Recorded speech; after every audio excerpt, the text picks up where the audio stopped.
ईमानदारी से मेहनत के साथ में निर्वहन करके, और जो मोदी जी का एक सपना है कि अब की बार 400 के पार जानी चाहिए एनडीए की सीट्स, तो नागौर की गिनती उसमें हो।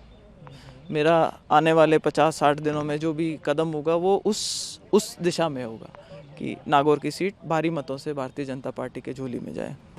आप नाथुराम मिर्जा जी की पोती हैं। किसान राजनीति में उनके जिक्र के बिना किसान राजनीति का अध्याय पूरा नहीं होता। किस तरह से उस इलाके में जो विकास के काम, उनकी जो सोच थी दूरगामी, उसे किस तरह से आगे लेके जाएंगे, और मोदी जी के जो सपने हैं उनको किस तरह से धरातल पर उतारेंगे आप नागौर?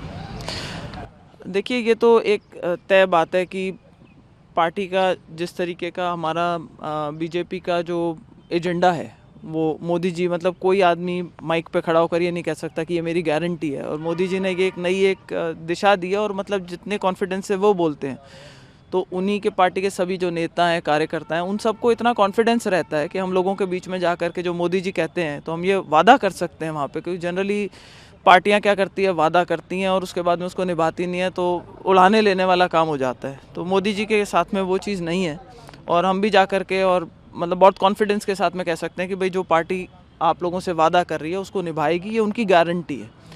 तो जो पृष्ठभूमि रही है वो किसान वर्ग से रही है। तो मैं समझती हूँ कि जब आज रिपीट हो गया जब बीजेपी का, तो उसमें भी हमारा पूरा प्रयास रहेगा कि किसानों की, जवानों की, महिलाओं की अच्छी भागीदारी कर सकें, उनकी जो मुद्दे हैं उनको आगे लेकर के बढ़ सके, लोगों के बीच में जा सकें, और जब सरकार बने तब उनको और आगे बढ़ा सकें।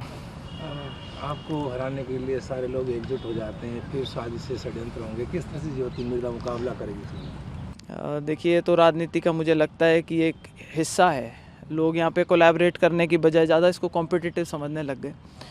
तो जनता के हाथ में असली ताकत होती है, और मुझे लगता है कि इस बार जो माहौल है वो बहुत अच्छा है। जिस तरीके से कल से, जब से टिकट अनाउंस हुई है, तब से जो बधाई के फ़ोन आ रहे हैं, जिन लोगों ने बधाइयाँ दी है और लोगों ने बोला कि साहब हम आपके साथ कभी पहले नहीं रहे, या कुछ ऐसे लोग हैं जो कहते हैं हमने कभी बीजेपी को वोट नहीं दिया लेकिन इस बार हम आपकी वजह से बीजेपी को वोट देंगे। तो मुझे लगता है ग्राउंड पे इसका एक बहुत अच्छा एक पॉजिटिव मैसेज है, और वो इस बारी पूरी तरह से मतलब डबल इंजन की सरकार राजस्थान में भी, दिल्ली में भी, तो किस तरह से आपको लगता है कि इसमें आप एक डेवलपमेंट की दिशा में अच्छा रोल प्ले कर सकते हैं चुनाव? ये तो देखिए हमेशा ही होता है कि अगर केंद्र में सरकार आती है, राज्य में सरकार होती है, तो एक आपस में उनका अच्छा तालमेल रहता है और उससे ज़्यादा काम करवाए जा सकते हैं पब्लिक के।